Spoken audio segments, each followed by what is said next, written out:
Spīķeros Kim izstāžu zālēs skatāmas 3 jaunas ekspozīcijas. Evelīnas Deičmanas personāla izstāde Lielais nemiers, Base de Buera video kompilācija un 2 fotomākslinieku Ivetas Vaivodas un Aleksandra Gronska kopprojekts Terminus, kura pētniecības centrā izvirzīta lielpilsētas nomale. Sākotnēji tas projekts vairāk tika iecerēts kā tāda pilsētvides izzināšana un savā ziņā topogrāfisks projekts, taču reāli, kad es sāku bildēt, tad, protams, ka es ik pa laikam satiku cilvēkus, kas dzīvo šajās marginālajās zonās, ja tā var dēvēt, un šajā pilsētas nomalē. Un bieži vien viņi kļuva par tādiem kā gidiem, jo, protams, ka, pieņemsim, šī bilde konkrētā ir veidota Bišu mūžā, un tur es satiku jauniešus, un viņi man ļoti labprāt vēlāk arī izrādīja visu šo apkaimi, un mēs jau kļuvām par tādiem, kā, es neteiktu draugiem, bet labām paziņām. Vai arī tālāk man ir bilde ar Bišu mūžas sārgu, un, protams, tad, kad es nobildēju, un pēc kaut kāda laika es uztaisīju fotogrāfiju, un es braucu, lai viņam atdot šo fotogrāfiju.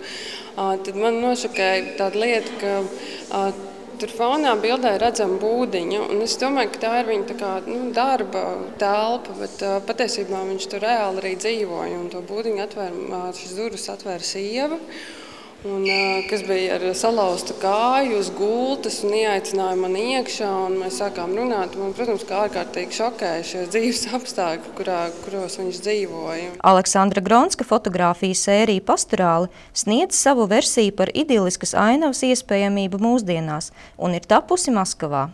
Идиллия почему здесь ходит? Потому что это как бы самое...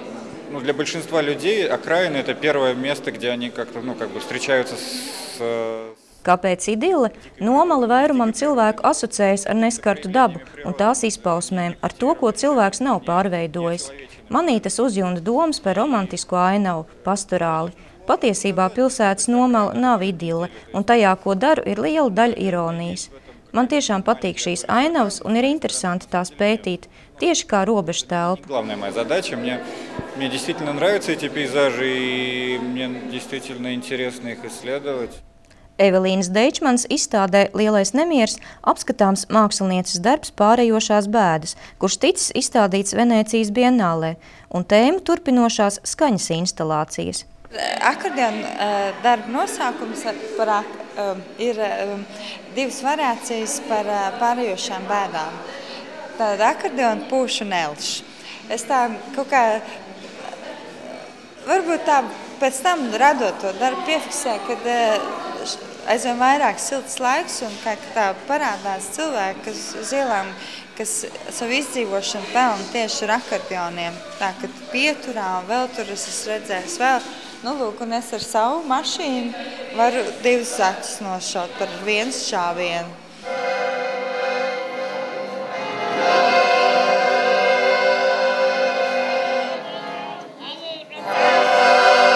Muzeja naktī Spīķeros varēja apskatīt arī jaunradītu lielizmēra mākslas instalāciju vidē Ēden, kura tapusi sadarbojoties modes māksliniekiem Marenrols, scenogrāfam Rudolfam Bekičam un māksliniekam Kasparam Groševam. Radās ar vajadzību iedzīvināt šo te māju, ko mēs redzam aizmugurē, kurai nav jumts, bet kur nākotnē, es tā saprotu, tiek plānot kā kaut kas, kam ir jumts un kam ir saturs.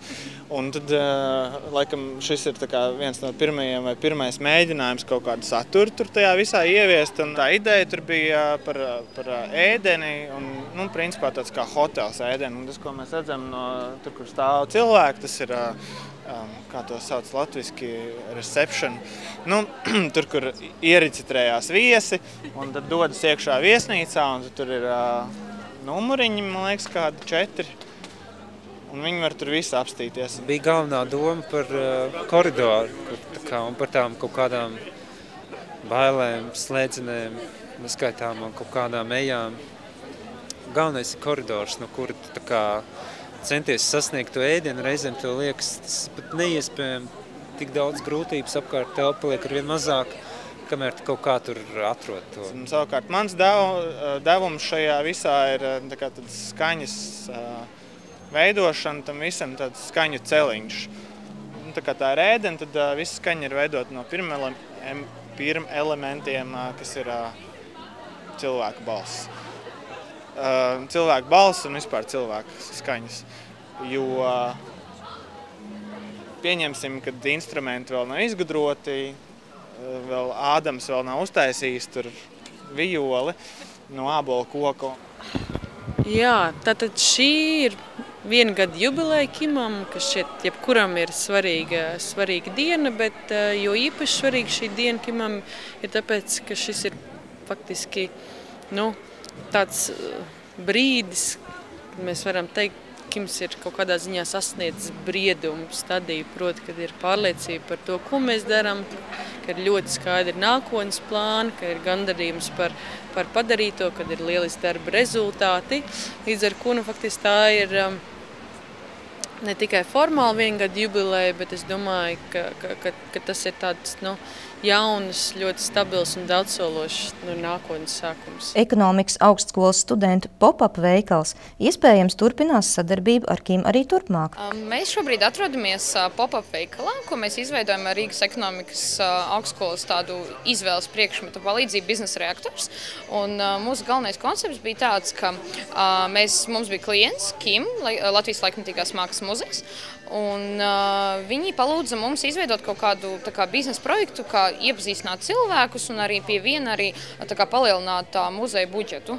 Un tādējādi mēs nonācām pie tā mērķa izveidot tādu pirmo, dažādas preces, ko varētu pārdot. Izvēlējāmies 3 galvenās preces, tātad viena ir tieši Maijas Kuršavas darbi, ko var nopirkt, tēkrakli ar uzdruku, ko viņa veic pati. Un arī maisiņi Kim, ko mēs arī domājam, ka tas varētu būt vairāk jauniešiem, jo tas ir šobrīd ļoti modē. Strādāsim pie tā, tad tālāk izvērtēsim, kāda ir tā peļņa un ko tad vairāk attīstīt un kā tas viss, jo pagaidām vēl nav īsti zināms, kā tas iztīsies vai kā atsevišķi tur stūrīts tieši muzejā vai arī kaut kā caur internetu vai vēl kaut kā, tā kā pie tā mēs vēl domāsim vēlāk. Kims balstās primāri uz entuziasmu, uz mākslinieku entuziasmu, uz studentu, uz skolnieku palīgu, brīvprātīgo praktikantu, uz Mākslas akadēmijas pasniedzēju, uz mūsu sponsoru entuziasmu. Un tiešām milzīgs paldies visiem viņiem, jo bez viņiem nekas no šī viss nebūtu iespējams, ne tehniski, ne arī ar šādu apmeklējumu, kādu mēs šobrīd redzam. Paldies! Visas izstādes Kim telpās Maskavas ielā 12 korpus 1 būs apskatāmas līdz 6. jūnijam.